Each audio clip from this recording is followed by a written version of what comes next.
नमस्कार दोस्तों, स्वागत है आप सभी का। बात करेंगे आज बड़ी खबरों में। किसान बोले 26 जनवरी को सरकारी भवनों पर नहीं लहराएंगे झंडा। अगली बड़ी खबरों में बात करेंगे।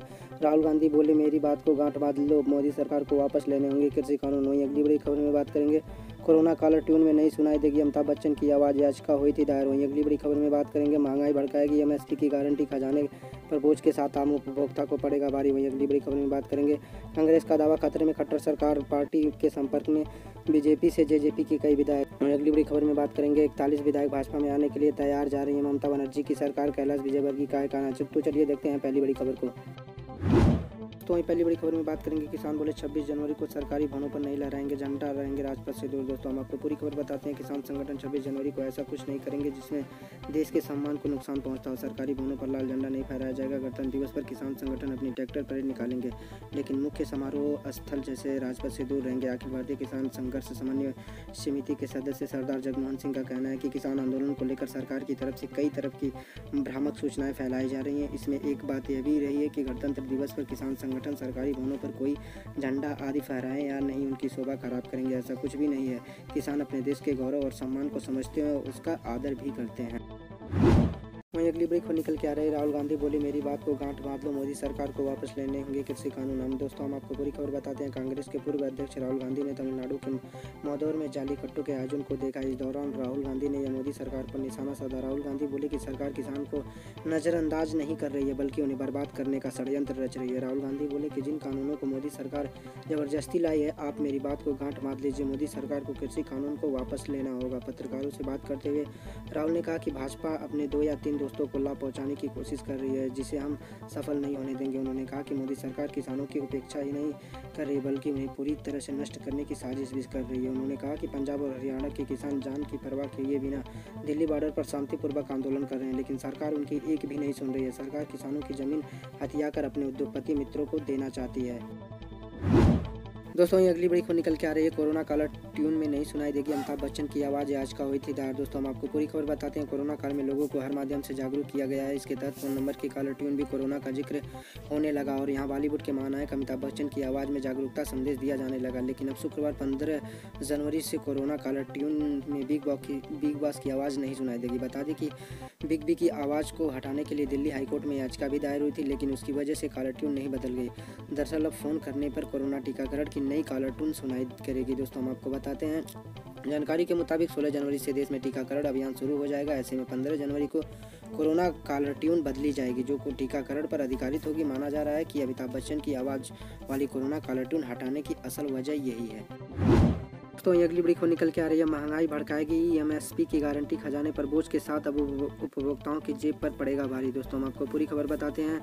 एमएसपी यानी न्यूनतम समर्थन मूल्य की गारंटी को लेकर इस बहस चल रही है। किसान संगठनों की मांग से विपक्षी राजनीतिक दल भी घी डालने का काम कर रहे हैं, लेकिन सच्चाई यह है कि मांग कुछ किसानों के लिए भले ही लाभ का सौदा बन जाए, देश के लिए भारी बोझ बन सकता है। एमएसपी की गारंटी के सरकारी खजाने पर पड़ने वाला भारी वित्तीय बोझ आम उपभोक्ताओं की जेब तक पहुंचेगा। कृषि उपज में महंगाई की आग भड़केगी, जिससे रसोई घर की लागत बढ़ जाएगी। किसानों के लिए कहने को तो यह न्यूनतम समर्थन मूल्य है, लेकिन बाजार में यही अधिकतम मूल्य बनकर महंगाई का वंश देता है। इसी मुट्ठी भर किसान को हित के लिए ही सध जाए, बाकी उपभोक्ता के लिए मुश्किलों का सबब बन जाएगा। सामान्य तौर पर एमएसपी पर होने वाली सरकारी खरीद में अनाज की गुणवत्ता भी सवालों के घेरे में आती है। इससे सरकारी खरीद एजेंसी भारतीय खाद्य निगम को सालाना कर्ज 1000 करोड़ रुपए की चपल लग सकती है।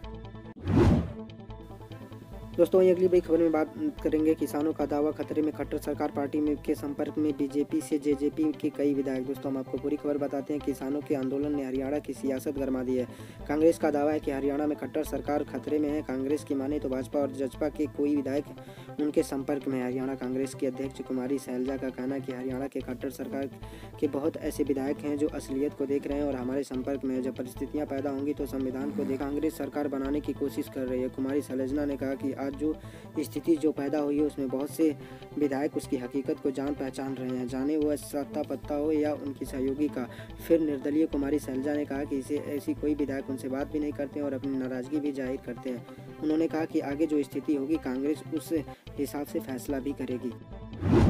वहीं अगली बड़ी खबर निकल के आ रही है, 41 विधायक भाजपा में आने के लिए तैयार जा रही है ममता सरकार। वहीं हम आपको पूरी खबर बताते हैं। भाजपा महासचिव कैलाश विजयवर्गीय ने गुरुवार को दावा किया उनके पास पश्चिम बंगाल की ममता बनर्जी सरकार को समर्थन दे रहे ऐसे 41 विधायकों की सूची है जो पाला बदल कर भाजपा में आने के इच्छुक है। पश्चिम बंगाल में इस साल का अप्रैल मई में विधानसभा चुनाव संभावित है। इन चुनावों में विपक्षी भाजपा के सामने बनर्जी की अगुवाई वाली सत्तारूढ़ तृणमूल कांग्रेस का गढ़ भेदने की चुनौती है। विजयवर्गीय भाजपा संगठन में पश्चिम बंगाल मामलों के प्रभारी महासचिव। उन्होंने अपने गृहनगर इंदौर में संवाददाताओं से कहा, मेरे पास 41 ऐसे विधायकों की सूची है जो भाजपा में आना चाहते हैं, मगर इन 41 विधायकों को भाजपा में ले लूं तो वहां ममता बनर्जी सरकार गिर जाएगी। पर हम देख रहे हैं कि इनमें से किसे लेना है और किसे नहीं। उन्होंने कहा, हमने सोचा है कि अगर इनमें से किसी विधायक की छवि खराब है तो हम उस भाजपा में नहीं लेंगे।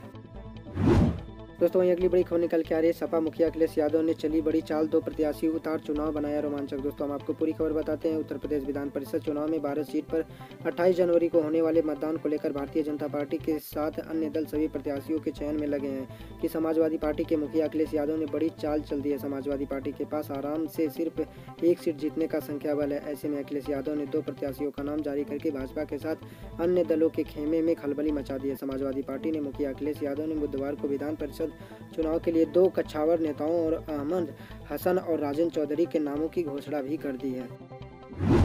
दोस्तों वहीं अगली बड़ी खबर निकल के आ रही है। महाराष्ट्र से कर्नाटक गई कार निर्माता कंपनी टेस्ला ताकती रह गई उद्धव ठाकरे। दोस्तों हम आपको बता देते हैं, विश्व प्रसिद्ध इलेक्ट्रिक कार निर्माता अपनी टेस्ला कर्नाटक ले चली गई। महाराष्ट्र की ठाकरे सरकार ताकती रह गई। इसको लेकर राज ठाकरे की पार्टी मनसे ने शिवसेना नेता व पर्यटक मंत्री आदित्य ठाकरे पर निशाना साधा है। मनसे के नेता ने संदीप देशपांडे ने कहा कि टेस्ला कर्नाटक चली गई और आदित्य ठाकरे को झटका दे गई। दोस्तों हम आपको बताते हैं, पिछले साल केंद्रीय मंत्री नितिन गडकरी ने कहा था कि एलन मस्क की कंपनी 2021 में भारत आ रही है। हाल में ही टेस्ला ने कर्नाटक के बेंगलुरु में अपनी कंपनी का रजिस्ट्रेशन कराया, जहां देश में अपनी कारों का निर्माण और बिक्री शुरू होगी। इससे पहले महाराष्ट्र सरकार ने टेस्ला कंपनी को महाराष्ट्र में आने का निमंत्रण भी दिया था। वहीं अगली बड़ी खबर निकल के आ रही, सुप्रीम कोर्ट की 4 सदस्यीय समिति से अलग हुए भूपेंद्र सिंह मान, बोले कभी नहीं जा सकता किसानों के खिलाफ। हम आपको पूरी खबर बताते हैं। कृषि कानून के खिलाफ दिल्ली के कई सीमाओं पर बैठे किसान का आंदोलन 50वें दिन में प्रवेश कर चुका है। इस कड़ाके की ठंड के बाद भी किसान यहाँ डटे हुए हैं।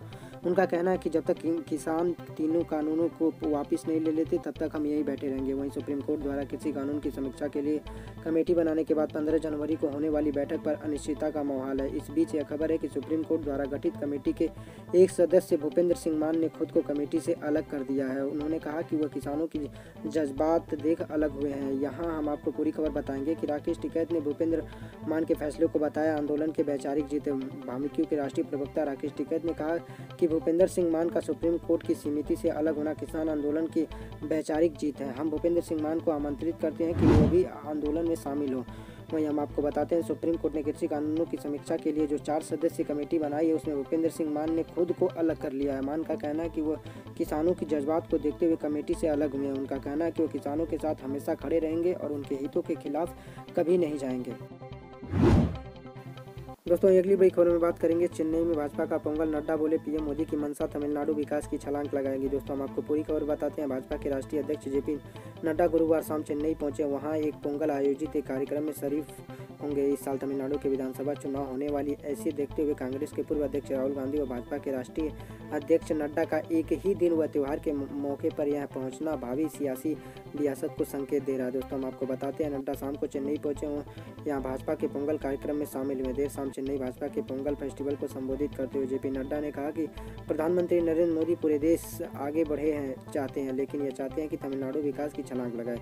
इसमें पूर्व भाजपा के प्रदेश पदाधिकारियों ने उनका एयरपोर्ट पर भव्य स्वागत किया। बता दें कि जयललिता और करुणानिधि के निधन के राज्य में अब कोई करिश्माई चेहरा मौजूद नहीं है। यही वजह है कि जनता को लुभाने के लिए सभी दल त्योहारों के पर्वों में ये वादों से लेकर तमाम तरह के तोहफों की बारिश करने से गुजर। दोस्तों अगली बड़ी खबर निकल के आ रही है, एमएसपी यानी न्यूनतम मूल्य समर्थन की गारंटी को लेकर बहस चल रही है। दोस्तों हम आपको पूरी खबर बताते हैं, किसान संगठनों की मांग में विपक्षी राजनीतिक दल भी घी डालने का काम कर रही है, लेकिन सच्चाई यह है कि यह मांग कुछ किसानों के लिए भले ही लाभ का सौदा बन जाए, देश के लिए भारी बन जाएगी। ये एमएसपी की गारंटी सरकारी खजाने पर पड़ने वाला भारी वित्तीय बोझ आम उपभोक्ताओं की जेब तक पहुंचेगा। कृषि उपज में महंगाई की आग भड़केगी, जिससे रसोई घर की लागत भी बढ़ सकती है। दोस्तों हम आपको बताते हैं, किसानों के लिए कहने को तो ये न्यूनतम समर्थन मूल्य है, लेकिन बाजार में यही अधिकतम मूल्य बनकर बहुत भारी पड़ जाएगी। हम आपको बताते हैं एमएसपी की गारंटी पर खाद्यान्न की खरीद बढ़ने के साथ कम गुणवत्ता वाले अनाज की खरीद भी अधिक करनी होगी। लिहाजा सार्वजनिक वितरण के तहत गरीब उपभोक्ताओं को घटिया अनाज प्राप्त करना उनकी नियति बन जाएगी। आमतौर पर मुफ्त अनाज मिलने की वजह से उनका मुखर विरोध कहीं सुनाई नहीं पड़ता है। लिहाजा इसका पूरा खामियाजा सरकारी खजाने के साथ गरीबों और आम उपभोक्ताओं को भुगतना पड़ेगा। इन्हीं गंभीर चुनौतियों को मद्देनजर रखते हुए पूर्ववर्ती सरकार भी एमएसपी की गारंटी देने से बचती रही। प्रशासनिक आदेश के तौर पर यह जारी है कि सरकार लगातार इसका भरोसा भी देने को तैयार है। उसे पीडीएस के लिए भी सालाना 6 करोड़ टन से अधिक अनाज की जागरूक को पूरा करने के लिए सरकारी खरीद करना आवश्यक होगा। हालांकि आने वाले सालों में एमएसपी पर होने वाली खरीद के लिए अनाज की गुणवत्ता को लेकर एक मानक बनाया जाएगा भी।